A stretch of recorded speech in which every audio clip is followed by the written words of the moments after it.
So it's definitely been challenging growing up in a Western country. For me, I came to New Zealand when I was 15 years old.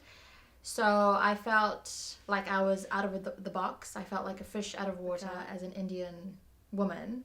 I felt it deeply impacted my identity and how I viewed myself, because I knew I didn't see anyone else like me for a long time in high school.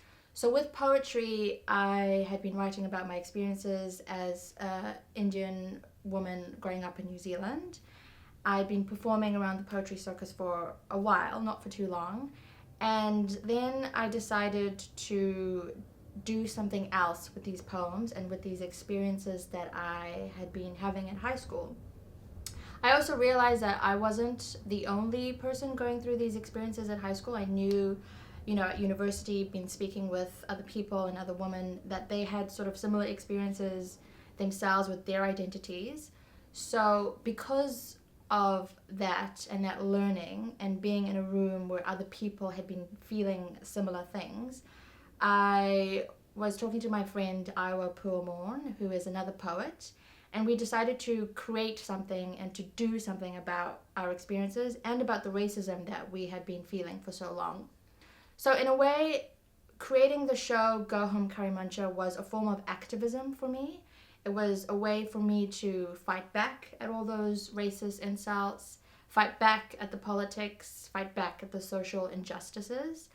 Um, and it came about with poetry, and it was purely myself and Iowa who were involved in the creation of the show. In the future, which is pretty soon for me, I plan on continuing touring Go Home Curry Muncha to different parts of New Zealand. I think it's important to keep doing the work, specifically that type of work, and taking it to predominantly white areas of New Zealand, Christchurch, Dunedin. Because Auckland, we do live in a bubble. We are quite diverse in Auckland, and I think it's important for people to continue seeing more diverse faces in New Zealand. So for me personally, I would like to continue touring Go Home Curry Muncha throughout New Zealand and taking it to the Edinburgh Fringe Festival next year, fingers crossed.